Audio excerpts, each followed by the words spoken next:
Hello welcome to Theradi Selvi channel. So இந்த video என்னென்னு பார்த்தீங்க அப்படின்னா ஒரு இம்பார்ட்டன்டான முக்கியமான விஷயங்க. ஸோ வீடியோ வந்து ஸ்கிப் பண்ணாமல் பாருங்கள். ஏன்னா முக்கியமான விஷயம் இது தங்க நகை அடகு வச்சுருக்கீங்களா அவங்களுக்கு ரொம்ப ரொம்ப முக்கியம். ஸோ ஆர்பிஐ ரூல்ஸ் இப்போ வந்திருக்கு. Jan 1 தான் இந்த அப்டேட் கொடுத்துருக்காங்க. அது என்னென்ன அப்படின்னு சொல்லிட்டு பார்ப்போம். அதுவும் இல்லாமல் தங்க நகையை ஏலம் விட்றாங்க. ஸோ அதுவும் எப்படி என்ன ப்ராசஸ் அப்படின்ட்டு பார்ப்போம். ஸோ எவ்வளோ கிராமுக்கு எவ்வளோ அமௌண்ட் கொடுக்குறாங்க, இல்லை உங்களால் தங்கமே சேமிக்க முடியலை அப்படின்றவங்களுக்கு இந்த வீடியோ தங்கம் எப்படி வாங்கலாம் அப்படின்றதும் இருக்குங்க. ஸோ இந்த ஏலத்தில் நம்ம எப்படி பார்ட்டிசிபேட் பண்ணுறது அப்படின்றதும் நான் சொல்லியிருக்கேன். நீங்கள் அடகு வச்சுருக்கீங்க, அதை மீட்க முடியலை அப்படின்னா எப்படி மீட்கலாம் அப்படின்றதையும் பார்க்கலாம். ஸோ ஆர்பிஐ ரூல்ஸ் என்ன சொல்லியிருக்காங்கன்றதையும் இந்த வீடியோவில் பார்க்கலாங்க. ஸோ இப்படி ஒரு வீடியோ எடுப்பேன்னு நினைக்கவே இல்லைங்க. ஏன்னா திடீர்னு ஒரு மாதம் இப்படி கொடுத்துருக்காங்க. ஆல்ரெடி பார்த்திங்க அப்படின்னா தங்க நகை அடகு வச்சவங்க பார்த்திங்க அப்படின்னா இஎம்ஐ மூலமாக நம்ம இன்ட்ரெஸ்ட் பே பண்ணலாம் அப்படின்ற மாதிரி அனௌன்ஸ் பண்ணியிருந்தாங்க. இப்போ பார்த்திங்க அப்படின்னா இப்போ தங்க நகையை நீங்கள் பேங்க்கில் அடகு வச்சுருக்கீங்க அப்படின்னா நம்ம எப்பயும் எப்படி பண்ணுவோம், வட்டி கட்டிகிட்டே வருவோம். அசல் கொஞ்சமாக வேணால் குறைச்சிட்டு வருவோம். ஆனால் நம்ம 1 இயர்க்கு மேலே ஆயிடுச்சு அப்படின்னா வட்டி கட்டிட்டு திரும்பி அதை ரெனிவல் பண்ணி வைப்போம்ல. ஸோ இப்போ அப்படி பண்ண முடியாது.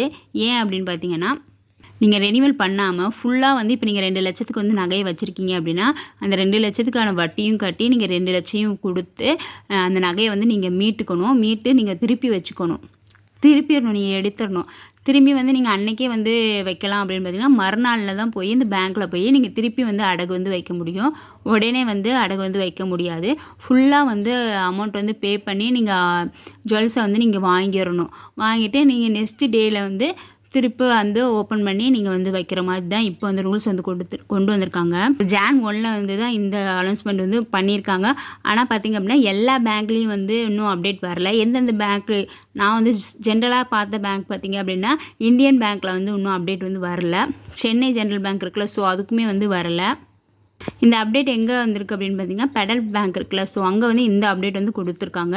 என்னென்னு பார்த்தீங்க அப்படின்னா நீங்கள் முழுசாக நீங்கள் நகையை வச்சுருக்கீங்க, அடகு வச்சுருக்கீங்க அப்படின்னா அதை நீங்கள் ஃபுல் பேமெண்ட் கட்டி வட்டியும் கட்டி நீங்கள் நகையை மீட்டு எடுக்கணும். அப்படி இல்லை அப்படின்னா உங்களுக்கு நகை ஏலத்துக்கு போயிடும் அப்படின்ற மாதிரி அனௌன்ஸ் பண்ணியிருக்காங்க. ஸோ இது ரொம்ப ஷாக்கிங்கான நியூஸாக இருக்குது. ஸோ உங்கள் ரிலேட்டிவ் யாராவது வச்சுருக்காங்க, இல்லை நீங்களே வச்சுருக்கீங்க அப்படின்னா கண்டிப்பாக நீங்கள் எந்த பேங்க்கில் நீங்கள் லோன் அடகு வச்சுருக்கீங்களோ அந்த பேங்க்கில் போய் கேளுங்க. ஸோ இந்த மாதிரி அனௌன்ஸ் பண்ணியிருக்காங்களே, இது இப்போ இந்த பேங்க்கில் அப்டேட் வந்திருக்கா அப்படின்றத பாருங்கள். ஏன்னா இந்தியன் பேங்க்கில் போய் கேட்டதுக்கு இந்த மாதிரி இன்னும் அப்டேட் எங்களுக்கு ஒன்றும் கொடுக்கல அப்படின்னு சொல்லியிருக்காங்க. ஏன்னா சில பேங்க்கு நம்ம கொடுத்துருக்காங்க.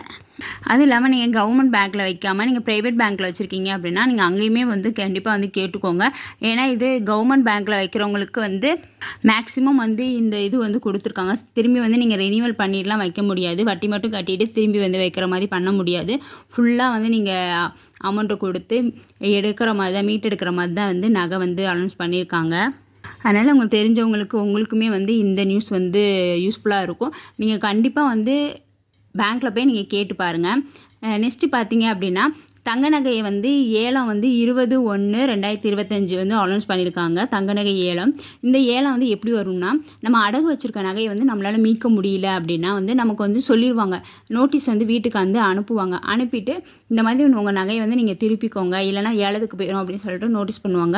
அந்த நோட்டீஸ் பார்த்துமே நீங்கள் எந்த ஒரு ரெஸ்பான்ஸும் நீங்கள் பண்ணலை அப்படின்னா கண்டிப்பாக உங்கள் நகை ஏலத்துக்கு போயிடுவாங்க. ஸோ அந்த ஏலத்தில் நம்ம பிடிச்ச நகையை நம்ம பை பண்ணிக்கலாம். ஸோ அது எப்படி பண்ணுறது அப்படின்றது பார்க்கலாம்.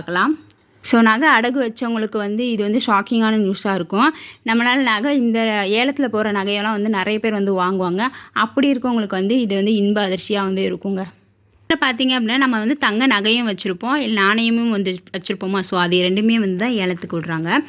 இது பார்த்திங்க அப்படின்னா January 1 ஆர்பிஐ நியூ அப்டேட் கொடுத்துருக்காங்களா. ஸோ என்னென்ன நகை அடகு வச்சுருக்காங்களோ அது எல்லாமே மீட்கிற மாதிரி சொல்லியிருக்காங்க. அப்படி மீட்க முடியல அப்படின்னா ஏலத்துக்கு போயிடும் அப்படின்றது ஆல்ரெடி சொல்லியிருக்காங்க.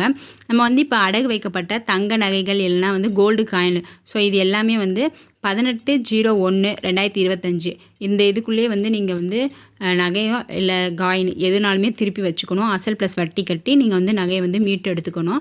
அப்படி மீட்டு எடுக்க முடியல, அந்த 18/01/2025 அந்த டேட்டை நீங்கள் மிஸ் பண்ணிட்டீங்க அப்படின்னா 20/01/2025 காலை 11 மணிக்கு நீங்கள் அடகு வச்சிங்களா அந்த தங்க நகை நாணயங்கள் எல்லாமே பொது ஏலத்துக்கு விட்டுருவாங்க. மாதிரி பொது ஏலத்துக்கு விட்டுட்டாங்க அப்படின்னா நம்மளால் ஒன்றுமே பண்ண முடியாது. நீங்கள் வந்து ஒரு கேஸ் கூட கொடுக்க முடியாது. ஏன்னா வந்து அவங்க பலமுறை வந்து நமக்கு நோட்டீஸ் கொடுத்துமே நீங்கள் ஒரு ரெஸ்பான்ஸும் பண்ணலை அப்படின்றதுனால இதை வந்து நம்ம கேஸ் எதுவுமே ஃபைல் பண்ண முடியாது. உங்களால் திருப்ப முடியல அப்படின்னா உங்களோட பிள்ளைங்க, உங்களோட பெற்றாங்க, ஸோ அந்த மாதிரி உள்ளவங்க வந்து நம்ம வந்து அசலும் வட்டியும் வச்சு நம்ம வந்து திருப்பிக்கலாம். அப்புறம் இங்கே இந்த இது வந்து ஏலம் டேட் வந்து அனௌன்ஸ் பண்ணியிருக்காங்களே, இதில் வந்து மாற்றமும் வந்து பண்ணுவாங்க. அந்த மாற்றத்தை வந்து நம்மளால் கேள்வி கேட்க முடியாது. இது வந்து முழுக்க பார்த்திங்க அப்படின்னா பேங்க்கோடது தான். அவங்க என்ன டேட்டில் வந்து ஏலம் விடணும்னு நினைக்கிறாங்களோ அந்த டேட்டில் வந்து விட்டுக்குவாங்க. சில டேட் வந்து தள்ளியும் போகும். ஏன்னு பார்த்தீங்கன்னா சில பல காரணங்களால் வச்சுருப்பாங்க. அப்படி தள்ளி போனாலுமே நம்ம எதுவுமே நம்ம வந்து பண்ண முடியாது. ஸோ ஃபெடரல் பேங்க்கில் பார்த்தீங்க அப்படின்னா இந்த அனௌன்ஸ்மெண்ட் வந்திருக்கு. நீங்கள் ரெனியூவல் பண்ண முடியாது. ஃபுல்லாக வந்து பே பண்ணி தான் நீங்கள் வந்து நகையை வந்து எடுத்துக்கணும். இதே பார்த்தீங்க அப்படின்னா இந்தியன் பேங்க்கில், சென்ட்ரல் பேங்க்லலாம் இன்னும் இந்த அப்டேட் வரல. அது மாதிரி உங்கள் பேங்க்குக்கு என்ன பேங்க் இருக்கோ நீங்கள் அதில் வந்து டீட்டெயில் வந்து கேட்டுக்கோங்க. இந்த மாதிரி வந்து அப்டேட் வந்து வந்திருக்கா இல்லையா அப்படின்றத கன்ஃபார்ம் பண்ணிக்கோங்க. ஏன்னா வந்து நம்ம அசால்ட்டாக இருந்துட்டோம் அப்படின்னா 1 வீக் முன்னாடி வந்து நீங்கள் ஃபுல் அமௌண்ட்டையும் பே பண்ணிவிட்டு நீங்கள் வந்து நகையை வந்து மீட்டு எடுத்துக்கோங்கன்னு சொன்னால் அந்த நேரத்தில் வந்து நம்மளால் அந்த பணத்தை வந்து நம்மளால் ரெடி பண்ண முடியாது. ஸோ முன்னாடியே வந்து நம்ம கேட்டு வச்சுக்கிட்டோம் அப்படின்னா நம்ம வந்து ப்ராப்பராக வந்து அந்த நகையை வந்து நம்ம மீட்டெடுக்க ஒரு சேவிங்ஸ் வந்து நம்ம பண்ணலாம். ஸோ லாஸ்ட் மினிட்ல வந்து நம்ம மணியை வந்து பெரட்ட முடியாது. ஸோ அப்போயே வந்து நம்ம ஃபுல் அமௌண்ட்டு இது பண்ணணும். இப்போ 2 லட்சத்துக்கு வந்து நான் நகையை வச்சிருக்கேன் அப்படின்னா அந்த 2 லட்சத்தை வந்து நம்ம மீட்டு எடுக்கணும் அப்படின்னா இன்னொரு இடத்துல வந்து அந்த 2 லட்சத்தை வைப்போம். வச்சுட்டு நம்ம அதுக்கு ஒரு வட்டி வாங்குவோம். ஏன்னா அது வைக்கிறோம். அப்புறம் திருப்பி நம்ம இந்த நகையை மீட்டுட்டு நீங்கள் மறுநாள் தான் வந்து நகையை வந்து திரும்பி வந்து அடகு வைக்க முடியும். ஸோ இது ரொம்ப ரொம்ப ரொம்ப ஷாக்கிங்கானதாக இருக்குது. ஸோ ரொம்பவே வந்து வருத்தமாகவும் இருக்குது இந்த மாதிரி அப்டேட் வந்துச்சு அப்படின்னா. சிலவங்க என்ன பண்ணுவாங்க பார்த்தீங்க அப்படின்னா இந்த ஏலத்துக்கு விடுற நகையை வந்து வாங்குறதுக்காகவே இருப்பாங்க. ஸோ அவங்களாம் வந்து இந்த பேங்க்கில் வந்து டீட்டெயில் வந்து கேட்டுகிட்டே இருப்பாங்க. ஸோ எந்த டைமில் வந்து நீங்கள் ஏலம் விடுறீங்க அப்படின்ற மாதிரி கேட்பாங்க. இப்போ பார்த்தீங்க அப்படின்னா இந்த மாதிரி வந்து ஏலம் விடுறவங்க வந்து என்ன ஒரு முக்கியமான விஷயம் அப்படின்னா 10,000 வந்து நம்ம டெபாசிட் பண்ணியிருக்கணும். அந்த இதை எப்போ பண்ணணும் அப்படின்னு பார்த்தீங்கன்னா 20/01/2025 காலை 10 மணிலேருந்து 11 மணிக்குள்ளே வந்து கிளை மேனேஜர் இருக்காங்களே, ஸோ அவங்கள்ட்ட வந்து டெபாசிட் பணத்தை வந்து நம்ம வந்து கொடுத்துடணும். அதில் பார்த்திங்க அப்படின்னா 3% ஜிஎஸ்டியும் வந்து நம்ம பே பண்ணுற மாதிரி தான் இருக்கும். ஒருவேளை நீங்கள் வந்து அந்த ஏலம் விடுறதுலேருந்து நீங்கள் ஜெயிச்சிட்டிங்க அப்படின்னா ஃபுல் அமௌண்ட்டே வந்து நீங்கள் மொத்தமாக வந்து பே பண்ணுற மாதிரி இருக்கும். இப்போ வந்து நான் 10,000 மட்டும் பே பண்ணிவிட்டு நான் அந்த ஜுவல்லை வாங்கிக்கலாமா? வாங்க முடியாது. நான் பின்னாடி வந்து கொஞ்சம் ஒரு 2 டேஸ் வந்து எனக்கு கழித்து நான் வந்து பே பண்ணிக்கிறேன், வாங்கிக்கிறேன் அப்படின்னா நம்ம பண்ண முடியாது. அந்த டெபாசிட் பண்ணோம்னா அந்த 10,000 வந்து போயிடும். ஸோ நீங்கள் ஏலம் எடுக்க போகிறீங்க அப்படின்னா ஃபுல் அமௌண்ட் வந்து நீங்கள் ரெடி பண்ணி வச்சுட்டு அதுக்கப்புறமேட்டு அந்த ஏலத்தில் வந்து அந்த 10,000 வந்து நீங்கள் பே பண்ணுங்கள். ஸோ பேங்க் ஆஃப் இந்தியாவில் இப்போ ஏலம் வந்து விடுறாங்க. ஸோ உங்கள் பக்கத்தில் இருக்க பேங்க் வந்து கேட்டு பார்த்துக்கோங்க. பேங்க் ஆஃப் இந்தியாவில் இந்த வந்து ஏலம் விடுறீங்களா அப்படின்றத கன்ஃபார்ம் பண்ணிவிட்டு நீங்கள் வந்து அமௌண்ட் வந்து டெபாசிட் பண்ணுங்கள். ஸோ நான் வந்து எனக்கு தெரிஞ்சதை வந்து நான் இதில் வந்து நான் ஷேர் பண்ணியிருக்கேன். ஸோ இது வந்து வேறு பேங்க்குக்கு வந்து நம்ம வேறுபடவும் செய்யும். ஸோ மொத்தமாக பேங்க் ஆஃப் இந்தியாவிலையா அப்படின்றத நீங்கள் கேட்டுக்கோங்க. ஸோ நான் வந்து எனக்கு தெரிஞ்ச அப்டேட்டை வந்து நான் உங்கள் கூட வந்து நான் ஷேர் பண்ணிக்கிறேங்க. இது வந்து நீங்கள் கன்ஃபார்மான்றதை நீங்கள் உங்கள் பேங்க் எந்த பேங்க்கில் நீங்கள் எப்பயுமே நீங்கள் அடகு வைப்பீங்களோ இல்லை எந்த பேங்க்கில் வந்து நீங்கள் வந்து ஏலத்தில் இருக்க நகையை வாங்குவீங்களோ அங்கே வந்து நீங்கள் முன்னாடியே போய் விசாரிச்சுக்கோங்க. ஏலம் போகிற நகை பார்த்தீங்க அப்படின்னா 7.8 கிராம் இருந்துச்சு அப்படின்னா ஏல விலை பார்த்தீங்க அப்படின்னா 52,700 ரூபாய்க்கு வந்து தராங்க. ஜிஎஸ்டி நம்ம பே பண்ணணும். இதே வந்து எப்போன்னு பார்த்தீங்கன்னா 20/01/2025 காலை 11 மணிக்கு இந்த ஏலம் வந்து நடைபெறுங்க. இதே எடை வந்து 18 கிராம் இருக்குது அப்படின்னா 2,57,000 ரூபாய்க்கு நம்ம வாங்கலாம். இதே 30 கிராம் வந்து தங்கம் இருந்துச்சு அப்படின்னா 2,44,000 வந்து வாங்கிக்கலாம். 62.1 கிராம் இருந்துச்சு அப்படின்னா 4,20,000 வந்து நம்ம இது வாங்கிக்கலாம். 130 கிராம் அப்படின்னா 8,78,000 வந்து கொடுத்து நம்ம வாங்கிக்கலாம். 106 கிராம் பார்த்திங்க அப்படின்னா 7,20,000 வந்து ஏலத்துக்கு வந்து விட்றாங்க. 103 கிராம் பார்த்திங்க அப்படின்னா 6,96,000 ரூபாய்க்கு வந்து ஏலம் விடுறாங்க. இதே 128 கிராம் பார்த்திங்க அப்படின்னா 8,65,000 வந்து ஏலத்துக்கு வந்து விடுறாங்க. இதே 61.5 கிராம் பார்த்திங்க அப்படின்னா 4,15,000 வந்து ஏலத்துக்கு வந்து விடுறாங்க. இதே 50.6 கிராம் பார்த்திங்க அப்படின்னா 3,42,000 வந்து விடுறாங்க. ஸோ இந்த அமௌண்ட்டுக்கு நம்ம இப்போ எக்ஸாம்பிள் பார்த்தீங்க அப்படின்னா இந்த 106 கிராம் வந்து நம்ம வந்து இப்போ ஏலத்துக்கு எடுக்கிறோம் அப்படின்னா இப்போ 7,20,000 வந்து இது பண்ணணும். ஆல்ரெடி நம்ம வந்து 10,000 வந்து பே பண்ணியிருப்போம். அந்த 10,000 மைனஸ் பண்ணிவிட்டு 7,10,000 வந்துட்டு நம்ம கொடுத்தா போதும். இந்த அமௌண்ட் வந்து நம்ம ஆல்ரெடி ரெடி பண்ணி வச்சுக்கணும். ஏன்னா அந்த டைமில் வந்து நாங்கள் 10,000 மட்டும் டெபாசிட் மட்டும் பண்ணிவிட்டு ஸோ அந்த 7 லட்சத்தை வந்து நான் இப்போ 5 லட்சம் பே பண்ணிட்டேன், மீதி வந்து 2 lakhs தானே இருக்குது, ஸோ அதை நான் நெக்ஸ்ட்டு வந்து பே பண்ணவா அப்படின்ற மாதிரி நம்ம பே பண்ண முடியாது. அப்படி பண்ணிங்க அப்படின்னா உங்களோடக்கு அந்த ஏலம் வந்து கேன்சல் பண்ணிடுவாங்க. கேன்சல் பண்ணுறதும் இல்லாமல் அந்த 10,000 டெபாசிட் பண்ணியிருப்பீங்களா அதுவுமே வந்து கேன்சல் பண்ணிடுவாங்க.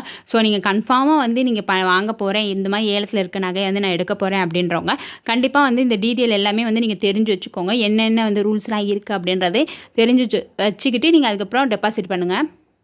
ஸோ இந்த ஏலம் இதை ஏன் சொல்கிறேன்னு பார்த்தீங்க அப்படின்னா சிலவங்க வந்து இந்த ஏலத்தில் இருக்க நகையே வந்து எடுக்கிறதுக்கு பார்ப்பாங்க. ஏன்னா வந்து நிறைய வந்து டிசைன் இருக்கும். அது இல்லாமல் வந்து நம்ம மொத்தமாக வந்து பை பண்ணி வாங்குறதுக்கு பதிலாக இந்த ஏலத்தில் வர்றது பார்த்திங்க அப்படின்னா கொஞ்சம் வந்து நமக்கு ப்ராஃபிட்டாக இருக்க மாதிரி அப்படின்னு சொல்லிட்டு நிறைய பேர் வந்து இந்த ஏலத்தில் இருக்கிறத வந்து சொல்லி வைப்பாங்க. ஸோ இப்போ எக்ஸாம்பிள் பார்த்திங்க அப்படின்னா பேங்க்லேயே வந்து சொல்லி வைப்பாங்க, இந்த மாதிரி ஏலத்துக்கு போகிற நகை இருந்துச்சுன்னா சொல்லுங்களேன் அப்படின்னு சொல்லிட்டு நம்பர் வந்து கொடுத்துட்டு போவாங்க.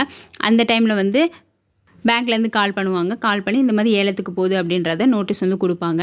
இதே வந்து நீங்கள் சின்ன கடையில் வந்து ஜுவல்ஸ்லாம் வந்து நம்ம வந்து அடகு வைக்கிறோம்ல அதுவுமே வந்து ஏலத்துக்குலாம் விடுவாங்க. அப்பயுமே வந்து ஒரு பெரிய வந்து நிறைய பேர் கூடி ஸோ அவங்க எல்லாத்துக்குமே வந்து நோட்டீஸ் போகும். நோட்டீஸ் போயிட்டு சும்மா மெசேஜே கூட போகும். இங்கே கஸ்டமராக இருக்கீங்க அந்த ஜுவல்லரி ஷாப்பில் அப்படின்னா அவங்களுக்கு கூட இந்த மெசேஜ் போகும். போயிட்டு இந்த மாதிரி வந்து இந்த ஜுவல்லரி ஷாப்பில் வந்து இந்த டேட்டில் வந்து ஏலம் வந்து நாங்கள் விடுறோம் நகையை, நீங்கள் பர்ச்சேஸ் பண்ணணும், நீங்கள் வாங்கணும்னு நினைக்கிறீங்க அப்படின்னா நீங்கள் வாங்க, இந்த இதுக்கு வாங்க, இந்த இடத்துக்கு வாங்கன்னு சொல்லுவாங்க. ஸோ அந்த ஏலத்தில் நமக்கு எந்த நகை பிடிச்சிருக்கோ அந்த அமௌண்ட் வந்து நமக்கு கன்ஃபார்மாக இருக்குது அப்படின்னாலும் நமக்கு அது ப்ராஃபிட்டாக இருக்குது அப்படின்னா அந்த நகையை வந்து நம்ம வந்து வாங்கிக்கலாம். ஏதோ எனக்கு தெரிஞ்ச விஷயத்தை வந்து நான் உங்கள் கூட வந்து ஷேர் பண்ணியிருக்கேன். கண்டிப்பாக வந்து அடகு வச்சவங்க வந்து இந்த பேங்க்கில் போய் விசாரித்து பார்த்துக்கோங்க. விசாரித்து பார்த்துட்டு அந்த வந்து உங்கள் பேங்க்கில் வந்து இந்த அப்டேட் வந்திருக்கா இல்லையா அப்படின்றதையும் எனக்கு கமெண்ட் பண்ணுங்கள். ஓகே, இந்த வீடியோ வந்து உங்களுக்கு பிடிச்சிருக்கு அப்படின்னா தேடி சொல்லி சேனலை சப்ஸ்கிரைப் பண்ணுங்கள். தேங்க்ஸ் ஃபார் வாட்சிங். பாய்.